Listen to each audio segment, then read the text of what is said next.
এবারে মেয়াদ উত্তীর্ণ কৃষিজ ঔষধ বিক্রি করার অভিযোগ উঠল এক অসাধু ব্যবসায়ীর বিরুদ্ধে। ঘটনাটি ঘটেছে আরামবাগ মহকুমার গোঘাট ২ নম্বর ব্লকের পশ্চিমপাড়া অঞ্চলের কুলতলাতে। জানা গেছে, রবিবার সকালে ওই এলাকার শীতলা মাতা কৃষি ভান্ডার নামে একটি দোকানের সামনে কৃষকেরা বিক্ষোভ দেখায়। তাদের অভিযোগ, এই কীটনাশক ওষুধ দোকান থেকে মেয়াদ উত্তীর্ণ ওষুধ দেওয়া হয়েছে। অভিযোগ, ওই ওষুধটি তৈরি হয়েছে ১৯/৩/২০২৩ সালে আর তার মেয়াদ শেষ ১৮/৩/২০২৫ সালে, কিন্তু এই তারিখকে পেন দিয়ে ১৮/৩/২০২৬ সাল লিখে সেই ওষুধ বিক্রি করা হয়েছে। পুরোপুরি বেআইনি কাজ করছেন ওই ব্যবসায়ী বলে অভিযোগ কৃষকদের। এই বিষয়ে ওই এলাকার কৃষক সাদ্দাম হোসেন খাঁ বলেন, এই ওষুধটি মেয়াদ উত্তীর্ণ, আলুতে দেওয়ার পর বহু ক্ষতি হয়েছে আলু গাছে। আলু গাছের ডাঁটা পচার সময় কোনো কাজ হয়নি, কোম্পানি দেখে ক্ষতিপূরণ দিতে হবে।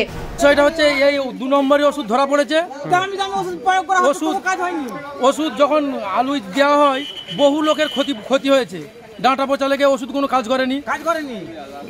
ভাষার ওষুধে গলে গেছে। আমার নিজস্ব ৫ বিঘা জমি গলেছে, কোনো ওষুধ কাজ করেনি। আজকে ধরা পড়ে ওষুধ ২ নম্বরের ওষুধের জন্য ধরা পড়েছে। এটা কিসের ওষুধ? এটা তিলের ঘাস মারা ওষুধ আরজি। হ্যাঁ, এটা কি হয়েছে? এটা ২০২৫ সালের ওষুধ। ১ বছর ডেট বাড়িয়ে দোকানদার ২ নম্বরের ওষুধ চালাচ্ছে, ২৬ সাল দিয়ে চালাচ্ছে। যদি কোম্পানি করে থাকে কোম্পানিকে ডাকা হোক, তারপর চাষি যে সমস্ত চাষির সঙ্গে টাকা পাবে তাদেরকে ফাইসাল্লা করে টাকা চাষি দেবে, তার আগে কোনো চাষি টাকা দেবে না।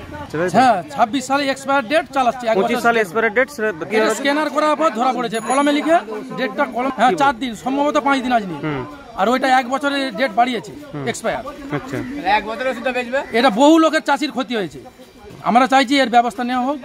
যদি এর দোকানদার নিজে না করে থাকে, কোম্পানিকে ডাকা হোক, কোম্পানি এসে এটার ফাইসাল্লা করে তারপর ব্যবস্থা নেওয়া হবে। এটা কোন জায়গা? কিন্তু এর মেয়াদ শেষ হওয়ার পরেও চাষিদেরকে কেন বিক্রি করা হলো উঠছে প্রশ্ন। চাষিরা লক্ষ্য করে ২০২৫ সালের বদলে ২০২৬ সাল করা আছে। তারপরে সমস্ত চাষিরা একজোট হয়ে শীতলা মাতা কৃষি ভান্ডারে বিক্ষোভ দেখায়। এই বিষয়ে ওই শীতলা মাতা কৃষি ভান্ডারের বিক্রেতা শ্রীমন্ত দত্ত বলেন, আমি এটা লিখি না, আমি যেখান থেকে ঔষধটা কিনেছি সেইখানে তারা করেছে।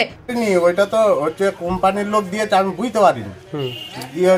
দিয়ে দিচ্ছে, আমিও চাষিকে আপনার দিয়ে দিচ্ছি। ওইটা তো এক্সপায়ার ডেট হয়নি, এখন 5 দিন রয়েছে। আর কোম্পানি দিয়ে দিচ্ছে, আমিও দেখিনি, 6 করে দিচ্ছে, দিয়ে দিচ্ছে। পেটিটা বলতে আমি 10টা নিয়েছি।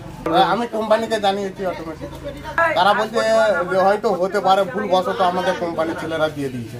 সেইটাই তো হচ্ছে 26টা হয় কি কোম্পানির ছেলেরা হয়তো যারা ইয়ে করেছে ওই গোডাউনে ছিল, তারা হয়তো, আমি তো বুঝতে পারিনি, তো আমি আপনার দিয়ে দিচ্ছি চাষিকে। ওটা কিসের ওষুধ?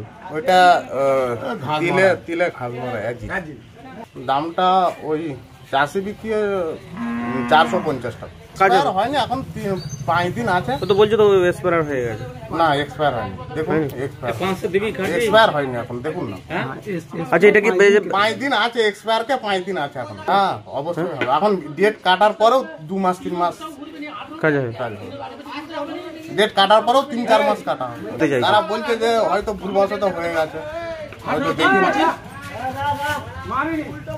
সব মিলে দেখা যাচ্ছে চাষিরা এই সমস্ত লেভেল না লক্ষ্য করে আলু জমিতে ওষুধ প্রয়োগ করায় আলু গাছে এই ওষুধ কোনো কাজ করেনি। এত দামি ওষুধ নিয়ে যে কালোবাজারি চলছে তা বলার অপেক্ষা রাখে না। গ্রামের সাদা সরল চাষিদের ঠকিয়ে ঔষধ বিক্রি হওয়ায় ক্ষোভ প্রকাশ এলাকার মানুষের। নিউজ আজ বাংলা, গোঘাট। রোগীর সেবায় নিয়োজিত প্রাণ, চিকিৎসায় এবেগুনি একমাত্র নাম। উন্নত চিকিৎসায় আরামবাগে স্বাস্থ্যসাথী মান্যতাপ্রাপ্ত হসপিটাল এমেগনি হসপিটাল। এখানে রয়েছে 24 ঘন্টা চিকিৎসা পরিষেবা, দিবারাত্রি রোগী ভর্তি, উন্নত মানের ICCU, HDU সহ বিভিন্ন জটিল অপারেশনের সুব্যবস্থা। আমাদের ঠিকানা কোট রোড, আরামবাগ, হুগলি। যোগাযোগ 8640955066 অথবা 03211255222। এমেগনি হসপিটাল, আপনার সুস্থতাই আমাদের সাফল্য।